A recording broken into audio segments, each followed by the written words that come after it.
Olá pessoal, olha eu aqui de novo trazendo 1001 dicas e macetes de fotografia para cinema e para televisão. Hoje esse programa ele vai se dedicar à linguagem das cores nos filmes de ficção. Na nossa conversa anterior, falamos dos vários tons de cinza que as cores provocavam sobre o filme preto e branco. Não havia cor ainda em cinema. Na medida que chegou a cor, os fotógrafos começaram a trabalhar melhor isso, né? O rendimento que dava, os tons e subtons das cores. Então hoje o programa nós vamos nos dedicar ao rendimento das cores nos filmes de ficção, seja criando uma textura, seja criando um clima visual, inserindo uma época, né? Determinando uma época, século XVIII, século XIX, dentro do filme, ok? Numa equipe de longa-metragem, várias especialidades têm que se harmonizar em torno da carta de cor. O que é essa carta de cor? São todos os tons que podem ser usados a partir do momento que se escolheu uma textura visual, um clima visual para o filme. Por exemplo, um faroeste que se passa num momento, num lugar que não tem luz elétrica, ele tem uma tendência a ser iluminado pela luz do sol. Mesmo os interiores, vai ter entrada dessas luzes pela janela, num tom mais amarelado, mais terroso, né? Mais tabaco. E o mesmo acontece quando você está fazendo um filme de época que se passa no século XIX, onde a única fonte de luz que você tem, na verdade, são as lamparinas, são as lareiras, são as tochas presas na parede para os interiores. E no exterior você tem a luz natural, que dependendo da hora, né, você determina uma tonalidade, um clima visual semelhante ao que você vai usar lá dentro. É aí que todos os especialistas de uma equipe têm que trabalhar precisamente na carta decidida, na carta de cor decidida, na paleta de cores. Por quê? Quando se escolhe ou se pinta um cenário, quando se escolhe uma locação, ou ele vai ter que ser pintado, ou vai ter que ser adaptado para que se harmonize com os demais cenários. A mesma coisa ocorre com o figurino. Nós não podemos botar uma pessoa de verde sobre um tom verde, uma cadeira verde. O que vai acontecer? Tom sobre tom, um tom desaparece, né? Examinemos a busca de uma paleta de um filme clássico, de um filme que ganhou o Oscar de fotografia da Academia Americana de Cinema, né? Gritos e Sussurros, de Ingmar Bergman. Vejamos aqui na tela. O filme sueco Gritos e Sussurros, de Ingmar Bergman, é de 1972. O diretor de fotografia Sven Nykvist trabalhou as imagens, sobretudo as cenas internas, em diversos tons de vermelho. A partir de uma declaração que o diretor Bergman deu, ele disse: "Desde a minha infância, vejo a alma humana como uma úmida membrana de diversos tons de vermelho." E isso está no filme. O fotógrafo foi correr atrás disso. Como é que eu posso reproduzir essa sensação?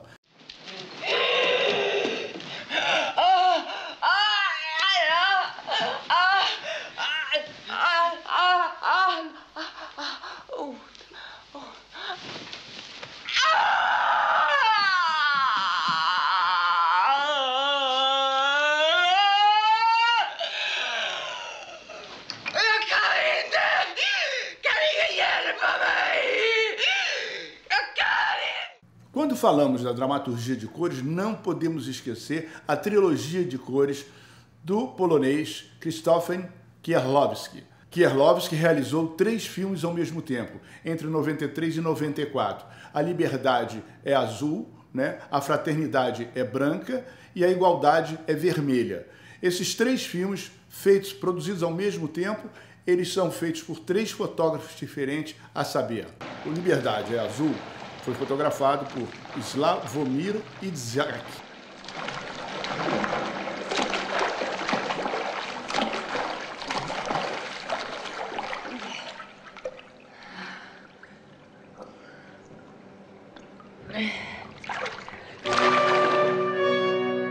O azul como símbolo de afetividade, amor perdido, ora a cor atuando como memória ou flashback, ora símbolo, como o papel de chocolate do pirulito azul lá da filha que morreu no acidente de carro com o pai. E a presença espiritual, né, que ele usa com a presença do azul, quando a mulher põe o dedo na partitura e vai lendo a partitura e vai sendo musicado por trás. Uma lente macro acompanha o dedo dela e a pauta, né, vai seguindo os dedos da personagem. E isso vem trazendo de volta a presença do marido maestro que morreu, que estava fazendo aquela composição. Também aquele conjunto de pingentes de pedras azuis que está sempre no quarto dela, está sempre na casa dela. Quando ela muda, ela leva para outra casa, que representa o marido. A presença do azul na piscina quando ela toma banho. Sempre ela tem uma referência com o marido, uma lembrança, e ali o ambiente é todo azul.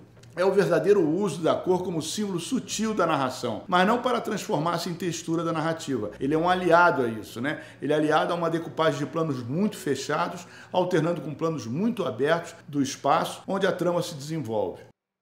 No segundo filme da série, A Igualdade é Branca, você vai reparar que ele faz um trabalho interessante com a cor. O fotógrafo, é um nome difícil mesmo, polonês, né? Klomski. Né? O fotógrafo Klomski trata o filme como se fosse preto e branco. Ele tira a cor quase toda do filme e mesmo a presença da cor sempre esmaecida e tudo indo para um filme antigo, um filme preto e branco. Com isso, o fotógrafo leva tudo para um clima neorrealista, para um roteiro romântico e muito bem urdido, mostrando que a sensação é mais importante do que o factual.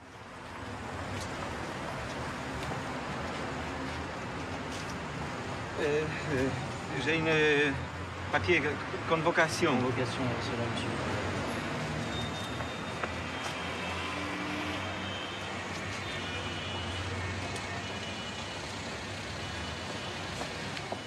E lembre-se, a fotografia é uma ferramenta de criação para ser sentida.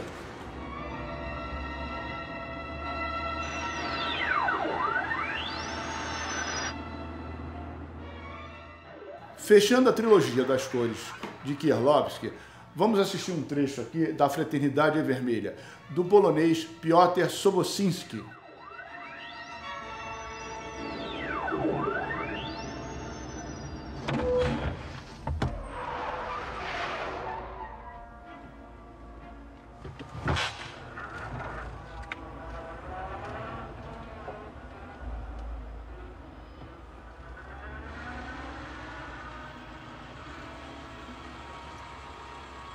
Uma cor pesada associado ao contraste pode dar ao filme um ar soturno, como aconteceu no Poderoso Chefão de 1972 do Francis Ford Coppola. Veja aqui um trecho.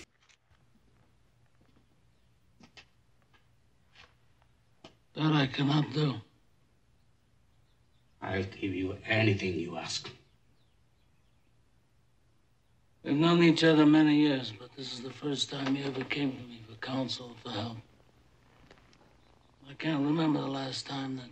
Esse filme de Coppola, de 1972, é o primeiro da trilogia sobre a máfia, e aonde o Gordon Willis, o fotógrafo, trabalha nos tons de marrom, bege e criando simultaneamente um tom antigo dos anos 40 para o visual do filme. E isso dá uma gravidade dramática com o claro e escuro nos interiores. Uma das melhores fotografias coloridas do cinema dos anos 70. You found paradise in America. Had a good trade, made a good living, please protect. Outra textura conseguida fantástica é o filme O Ilusionista. Ali a textura ela faz duas coisas. Ao mesmo tempo que cria um clima visual projetando você para os anos 40, para os anos 50, por aí, dá a você uma sensação de coisa fantástica, fora do real. Porque é a história de um mágico, a história de um personagem que fazia desaparecer as coisas e está incriminado porque fez desaparecer uma pessoa. Né? Veja no filme.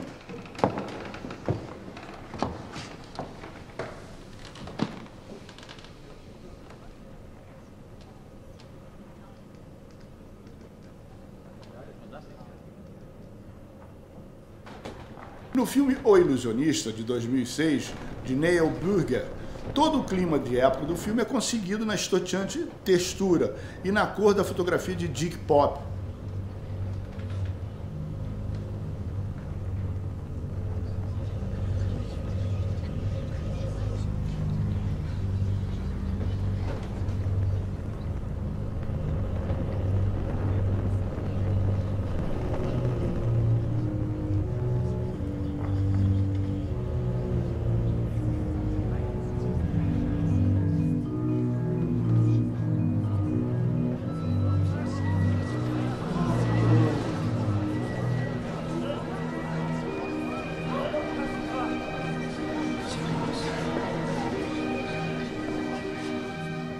Who is he? My name is Franco. O mesmo aconteceu no Blade Runner, né, de 82. O Ridley Scott se apoiou na fotografia do Jordan Cronenweth, que conseguiu dar um clima futurista e ao mesmo tempo decadente do mundo, através da fotografia.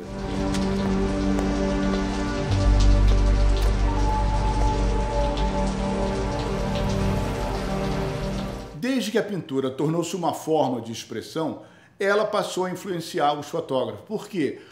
Os artistas plásticos agiam exatamente como agem os diretores de fotografia. Usavam a luz, a perspectiva, a composição, a superposição de cores, né? A textura da sua própria pintura e a colocação na perspectiva, o uso da perspectiva, do ponto de fuga, para criar volumes e formas e movimento. E, sobretudo, uma luz. Todos os quadros, se você reparar, ele é iluminado como um diretor de fotografia iluminaria uma cena. E acabaram que esses pintores vieram influenciar grandes diretores de fotografia, tanto no preto e branco como no colorido. Podemos citar uma dezena de filmes como exemplo para essa coisa da pintura e associado ao trabalho do diretor de fotografia. Um filme bem significativo disso, que a gente pode chamar a atenção e inclusive projetar aqui na tela, é Barry Lyndon, do Stanley Kubrick, que o John Alcott se baseou nas pinturas da época do filme e fez do filme uma sensação, uma inovação tecnológica. Cada cena diz-nos mais do que qualquer formulação verbal.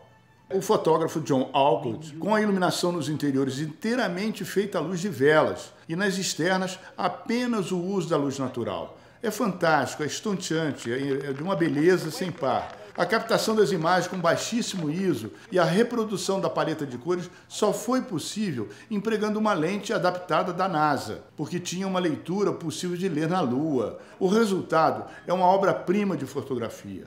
Transportamos o espectador através desse clima visual para o interior das ações propostas pelo roteiro e propostas pelo cineasta para ir para a tela.